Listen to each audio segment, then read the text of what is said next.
Percurso das palestras, né? Agora nós vamos ter a palestra do professor Carlos Holanda, projeto Curral de Pesca, diagnóstico e monitoramento da pesca em armadilhas fixas, currais de pesca da Península Bragantina. Tá? Então, agradeço também ao Carlos por estar aqui despendendo um pouco dos conhecimentos dele e da experiência dele nessa área de pesca aqui para a gente, tá bom? Então, Carlos, seja bem-vindo e a palavra é sua. Ok, Marcelo.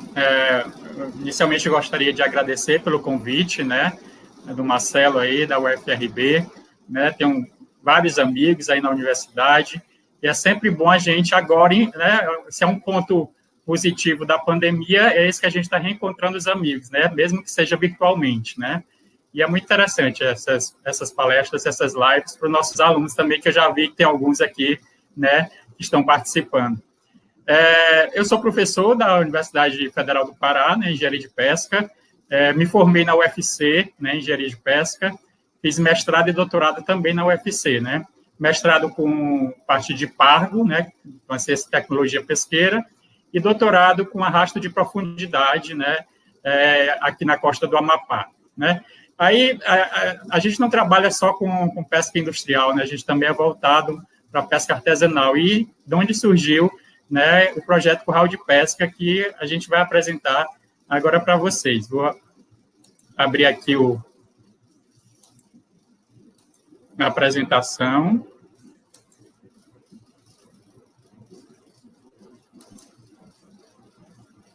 Ok?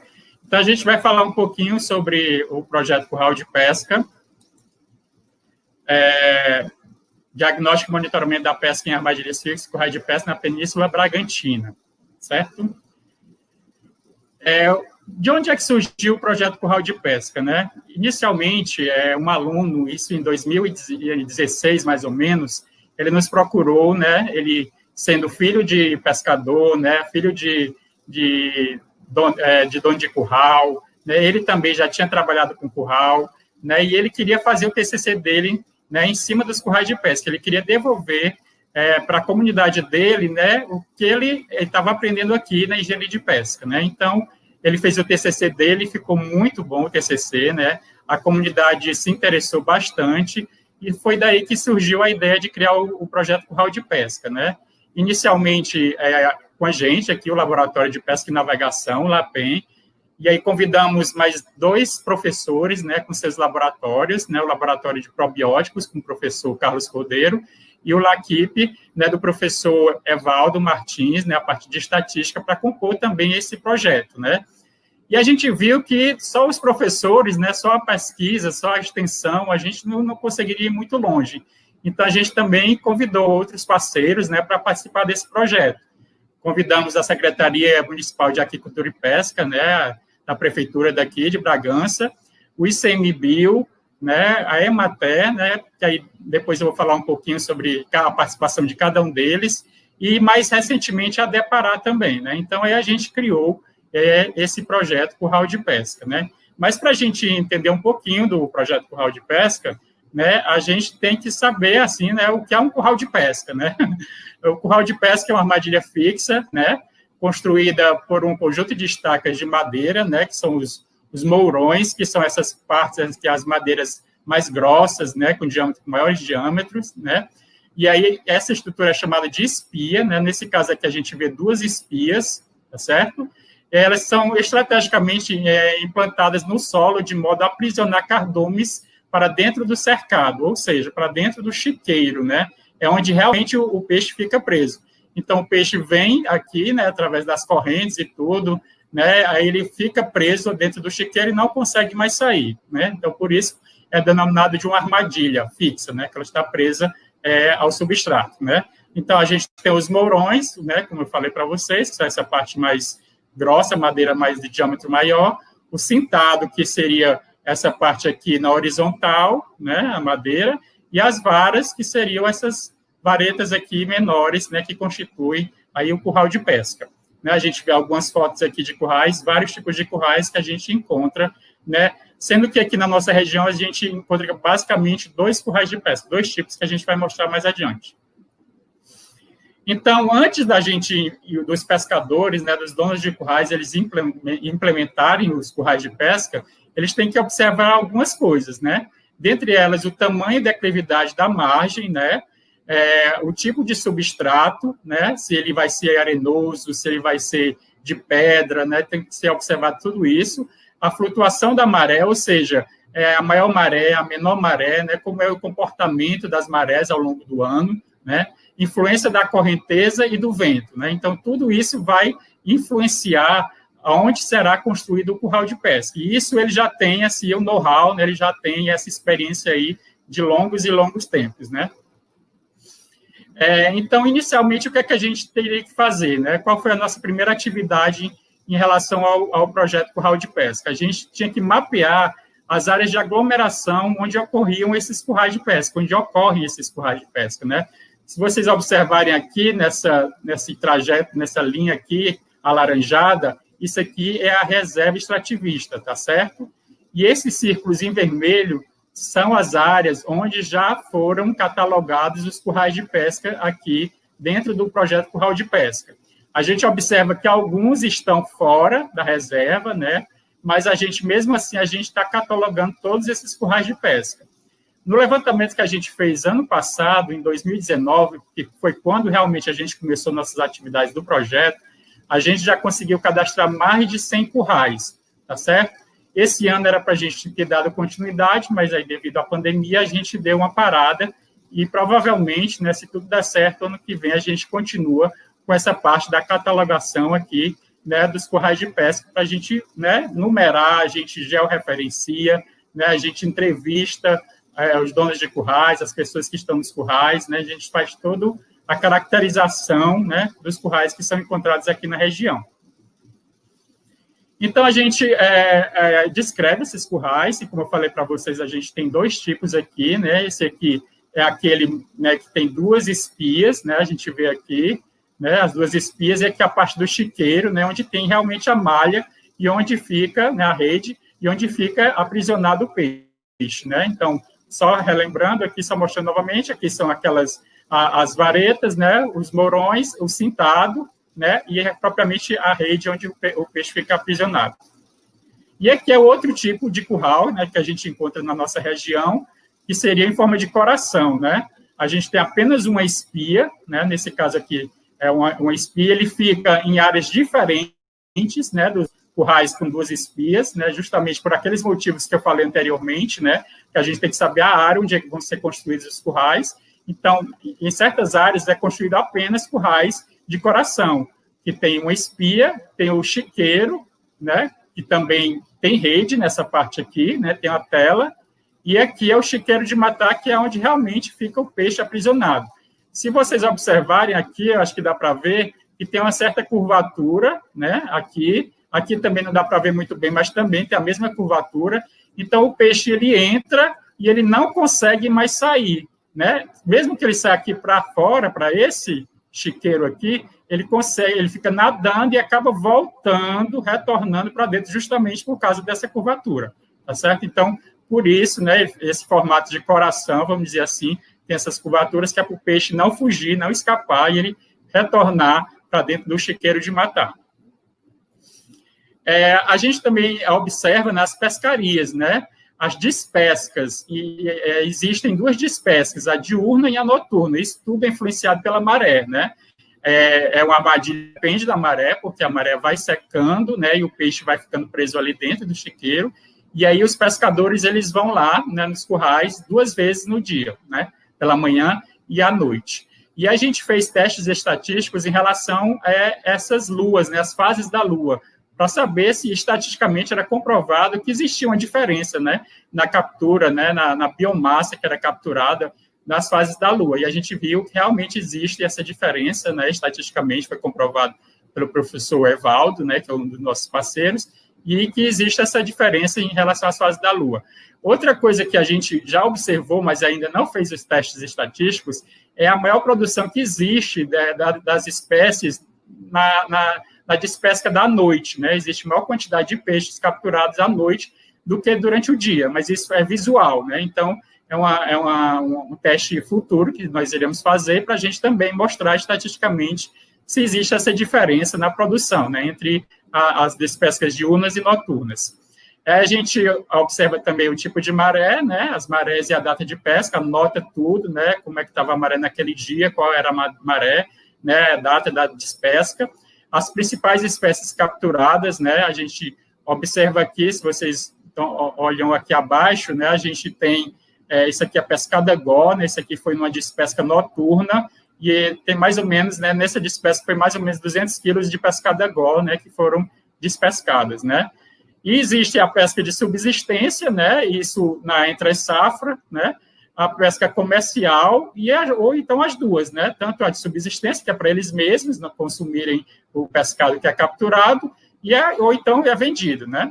E quais são os atores da pesca envolvidos em cada curral, né, se é o chefe da família que é o dono, né, se ele é que despesca, se é a mulher dele, se são os filhos dele, né, quem é que realmente está trabalhando nos currais de pesca. Então, todas essas informações, elas são levantadas, né, para a gente poder caracterizar, né, esses currais de pesca.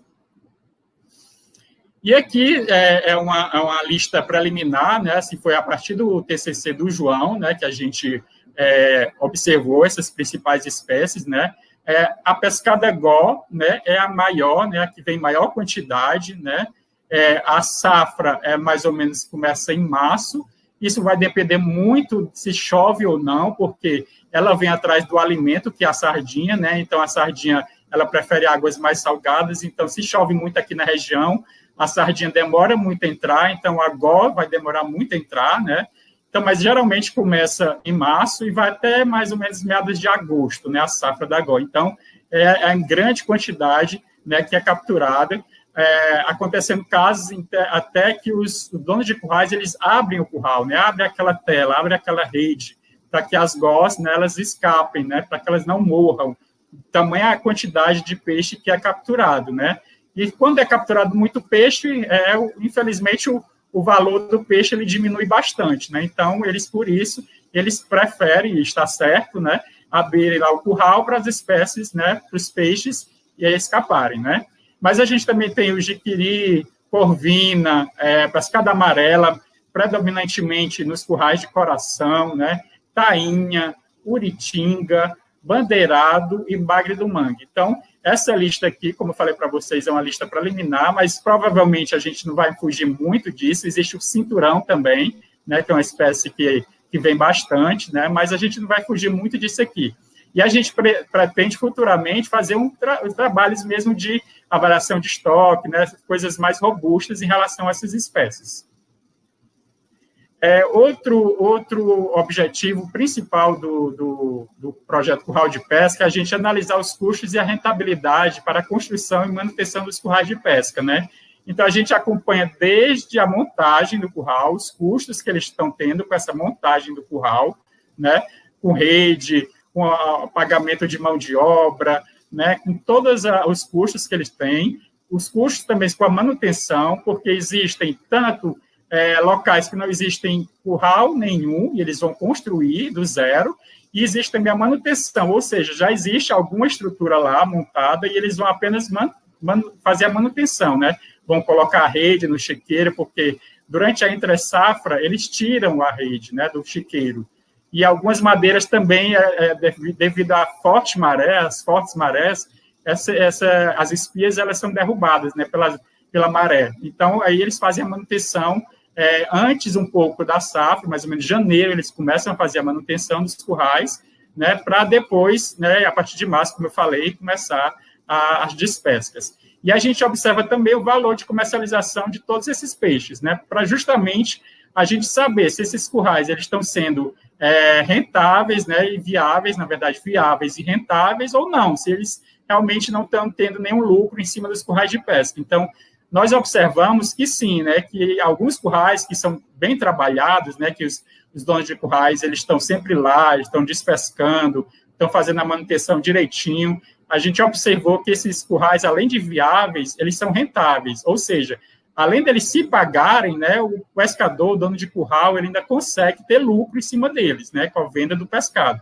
Então, isso foi um dado muito interessante, e foi um dos motivos da comunidade ter gostado muito do projeto, porque eles se viram, né, porque às vezes eles não se veem, né, eles não têm essa noção do que eles estão ganhando, do que eles estão gastando. Então, isso foi um resultado bem interessante em cima do projeto Curral de Pesca. E a comercialização, né, como é que é feita essa comercialização, né? A produção do pescado do curral ela é comercializada dentro da própria comunidade, né, mas em menor escala, né? Esse pescado ele é vendido muito na comunidade aqui de Bragança, na feira de Bragança, né? A gente vê muito a venda da pescada gó aqui, realmente na cidade, e a gente também vê essa pescada gó ela sendo exportada, né? Seja para outros estados, né, aqui do Brasil, e muitas vezes até para fora do país, né? A gente tem uma empresa, né, uma indústria de pesca aqui chamada G-Pesca, né, que ela compra essa pescada gó e outros peixes para poder exportar, né? Então, isso também é um dado bem importante que a gente observou através do TCC e do projeto Curral de Pesca. E as ações futuras, né? A partir do que a gente já observou até agora, né? O que é que a gente pretende fazer, né, futuramente, né, a partir, se Deus quiser, do ano que vem, né? A gente pretende identificar as áreas de retirada de madeira para a construção de currais de pesca, né? Apesar dessa retirada ser bastante controlada, eles são muito cientes disso, né? Eles pegam e tiram a madeira apenas de um local, né? Eles fazem o sistema de revezamento, né? Isso é controlado pelo ICMBio, né? Bastante visto, né, pelo ICMBio, então aqui a gente não tem nenhum problema em relação à retirada de madeira, né?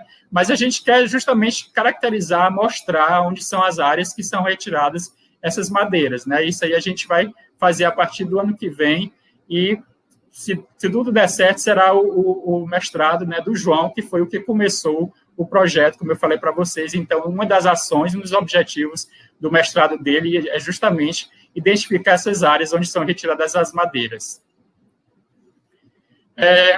Outra ação futura, né, que a gente já começou, a gente teve uma saída de campo agora, semana passada, né, que é capacitar os pescadores dos currais de pesca sobre a melhoria na qualidade do pescado, desse pescado, né?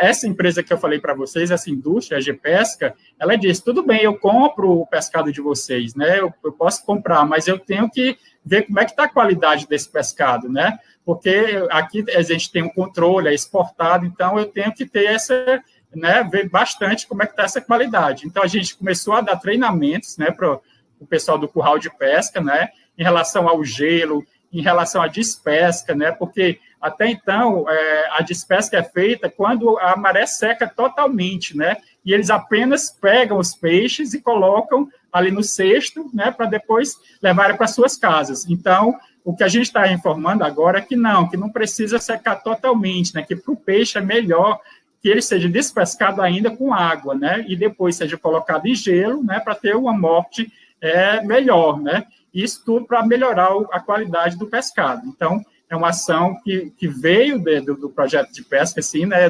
desse primeiro momento, e que a gente já está colocando em prática, né, para agregar valor, né, para melhorar esse produto que eles comercializam, tá certo? Outra ação futura também para agregar valor, né, é capacitar os pescadores de currais sobre os custos, rentabilidade e o rendimento para o beneficiamento do pescado, né?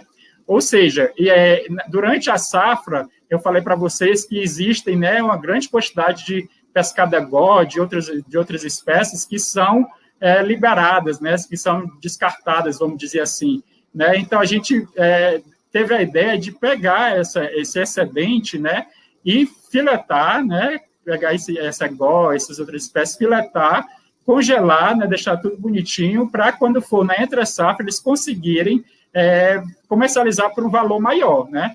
E, geralmente, quando a safra está bastante boa e tem muito pescado capturado, eles conseguem vender o quilo por R$3 da pescada Gol.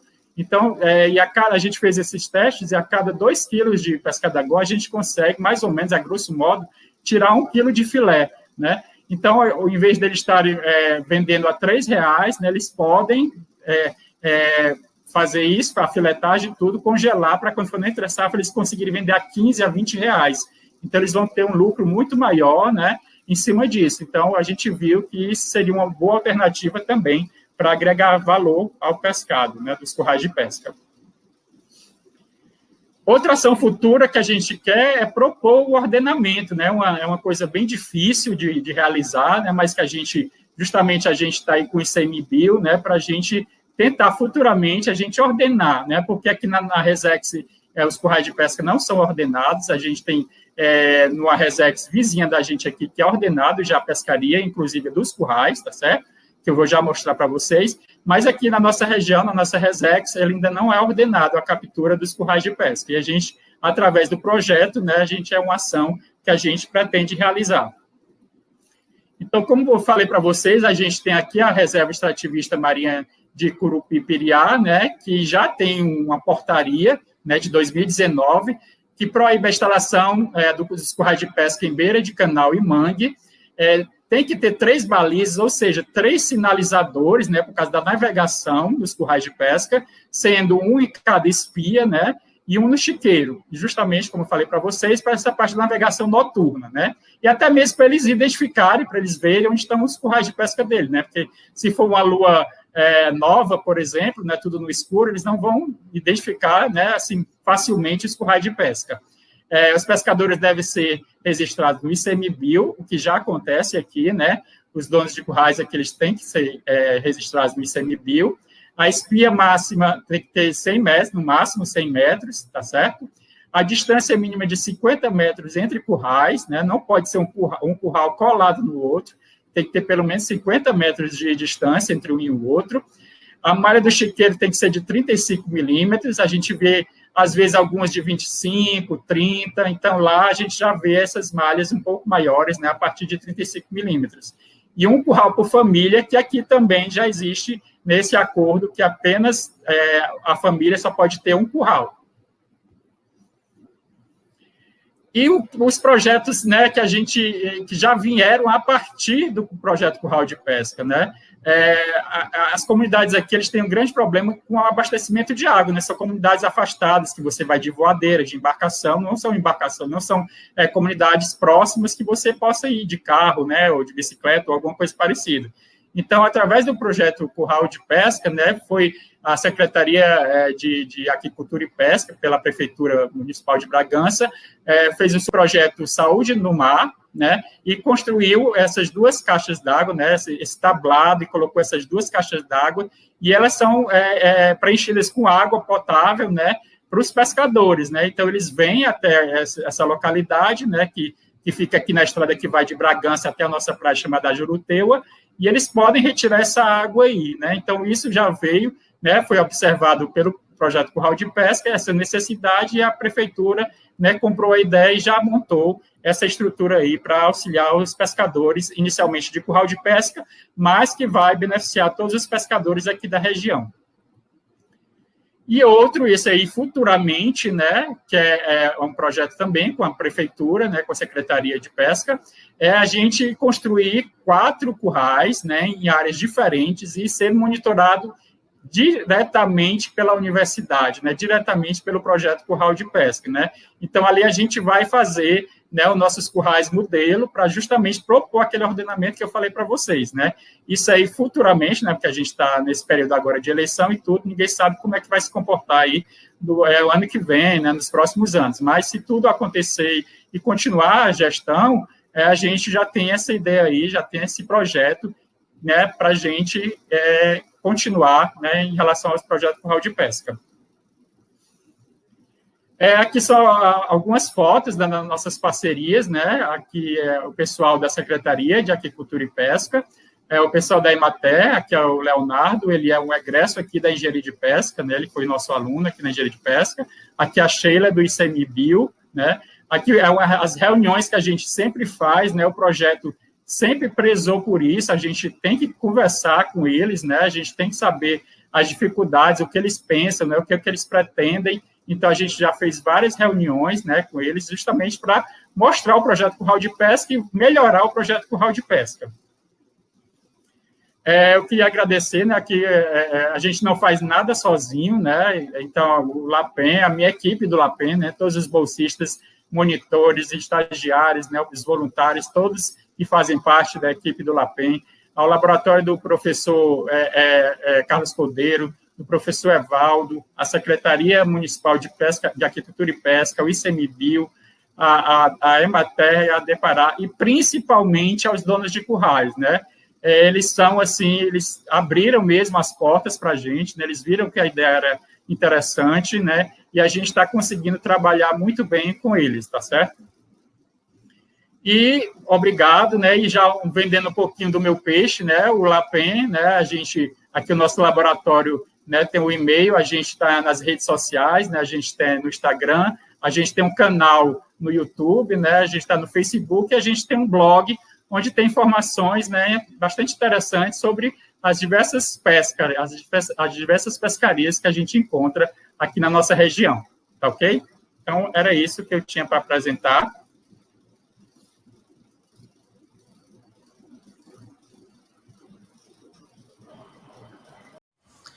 Deixa eu ver aqui.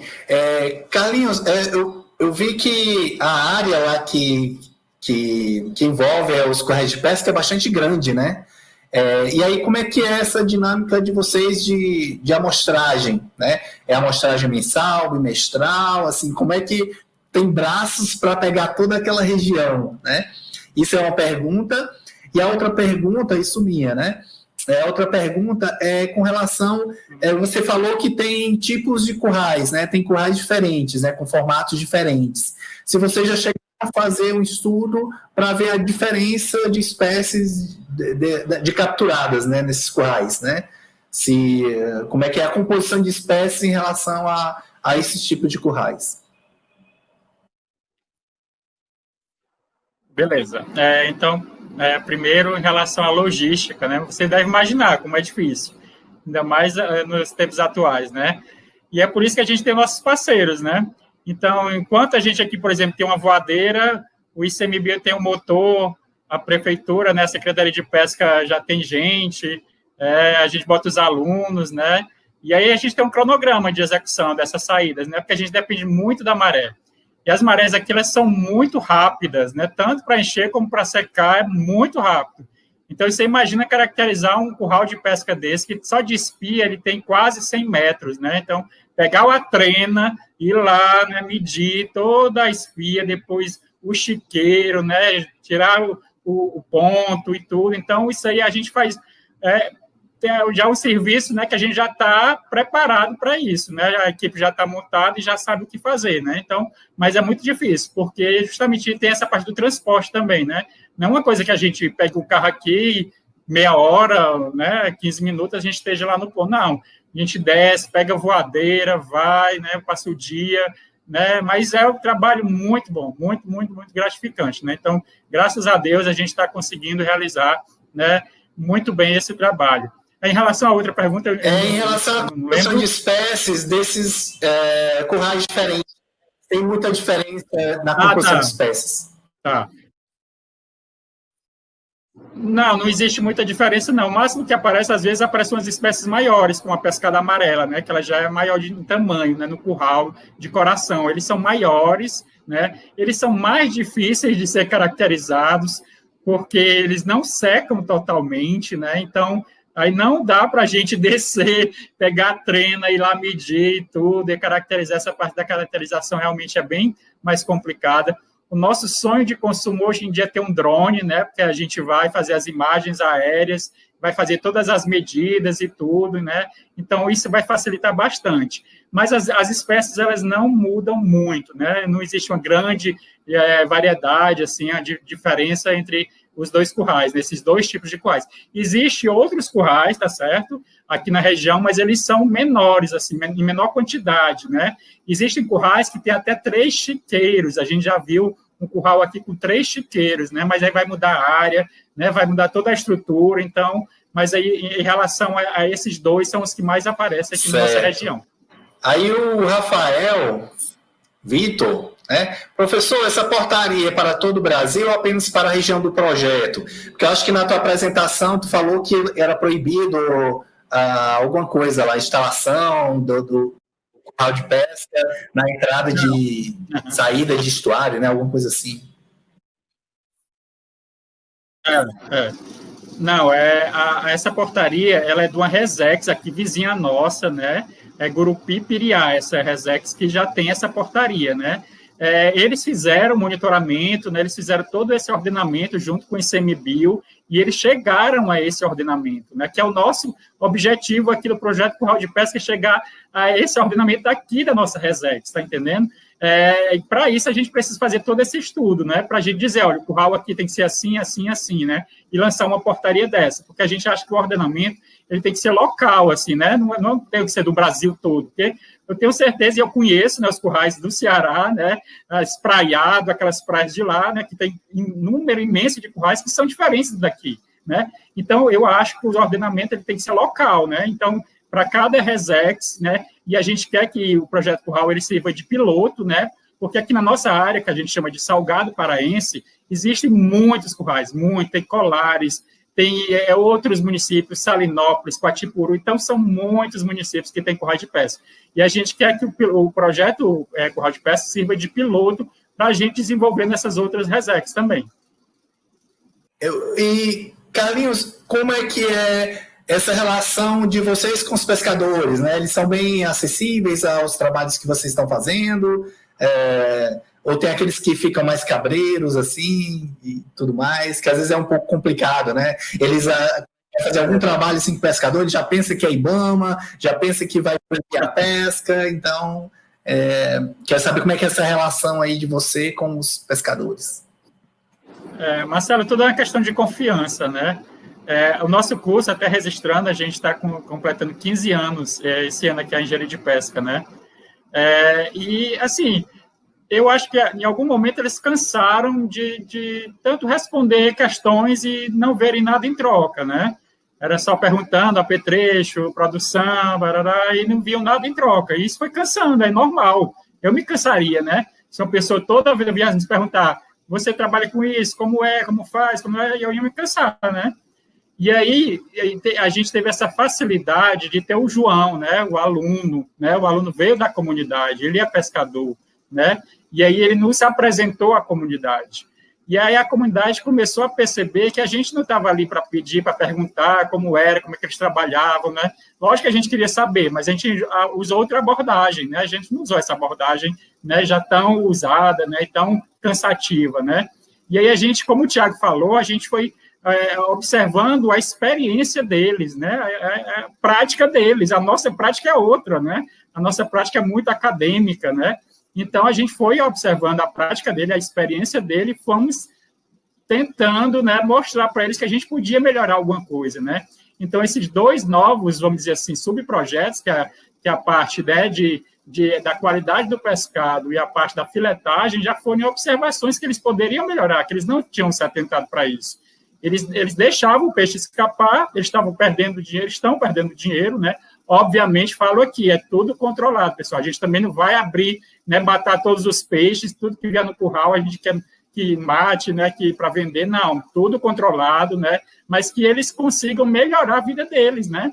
E isso tem que partir deles, não é a gente que vai chegar, olha, vocês têm que melhorar fazendo isso. Não, eles têm que querer melhorar, tá entendendo? Então, foi muito a partir disso, do João, essa nossa abertura na comunidade, e eles viram que a gente queria, sim, ajudar e melhorar a vida deles. Então, a partir desse momento, a gente tem, assim, um diálogo muito bom, né? As reuniões são muito produtivas, e a gente, graças a Deus, o projeto está indo muito bem. Bacana. Aí o professor Jadson, lá da UEMA, do curso de Engenharia de Pesca da Universidade Estadual do Maranhão, perguntou aqui, Carlos, como tem sido o feedback com os pescadores no pós-monitoramento? Faz algum tipo de devolutiva com os pescadores, mostrando os resultados? E aí, como é que é? Sim, como eu mostrei na minha apresentação, a gente faz várias reuniões, né? A gente sempre está fazendo reuniões com eles. E uma das primeiras reuniões foi justamente mostrar o TCC do João. Obviamente que não foi o que foi apresentado para a academia, né? Teve toda a tradução da linguagem para mostrar para eles justamente isso, que eles, os currais, se eles conseguissem acompanhar, né, fazer o monitoramento, fazer toda a parte, né, de não deixar o curral abandonado, né, trabalhar durante todo o ano, não só na safra, né, que isso ia ter um resultado muito melhor, que eles iam conseguir ter lucro em cima disso, né, do curral de pesca deles, e ter esse conhecimento, porque se você for ver aqui na nossa região, e eu acho que é comum aos pescadores, eles não sabem o que eles ganham, né? Eles têm lá, eles recebem o dinheiro, mas eles não sabem quanto eles ganham, quanto eles gastam. Isso aí da pesca artesanal é bem difícil, né, ter esse controle. E a gente também, outra coisa que a gente quer mostrar para eles é isso, que eles têm que ter esse controle, né? Eles têm que anotar o que eles gastaram, eles têm que anotar o que eles venderam para saber se eles estão ganhando ou não. Porque o que é que adianta estar lá só tirando peixe, vendendo, tirando peixe e não está ganhando nada, né? Então, esse é outro objetivo do curral que a gente viu e a gente retornou para eles, né, em cima do TCC do João, mas com outra linguagem a gente conseguiu mostrar que sim, que era viável e rentável os currais de pesca deles. Né? Ok. Então, pessoal, quero agradecer aí a todos vocês dos seus trabalhos, né, dos seus conhecimentos aí para a gente e para o público que está em casa ou no trabalho, enfim, né, assistindo a rede social, no YouTube. E aí eu passo, tá? Professor Carlos, só se despedir aí, falar um pouco. Beleza, então, novamente agradecer o convite, né? Eu vi as mensagens aí do Léo, da Norma, da Soraya, né? Saudade de todos, né? Sempre bom revê-los, né? Da época da engenharia de pesca lá em Fortaleza, né? Então, agradecer pelo convite, Marcelo, foi muito bom, né? Gostei bastante. Acho que as 3 palestras se complementaram, né? A gente viu aí que a gente achava que talvez não fosse se casar, mas foi perfeito, né? Eu achei que foi muito bom, né? Eu também gostaria de agradecer aos meus alunos, a minha equipe, né? A gente, às vezes, acha que, como a Dani acabou de falar, tem o site, tem que alimentar, a gente aqui no LAPEN, a gente está aproveitando esse tempo, né, que a gente está fazendo as atividades remotamente, justamente para eu direcionei os alunos, olha, agora a gente vai trabalhar com as plataformas, né, digitais, e vamos trabalhar, né, a gente não pode parar, né, a gente não está presencialmente, mas a gente faz o nosso trabalho também remotamente, né, então, coloquei todos os alunos, vamos trabalhar, vamos fazer atividades, né, o canal no YouTube, graças a Deus, está muito interessante, muito legal, né? A gente está crescendo bastante, está sendo bem legal, né?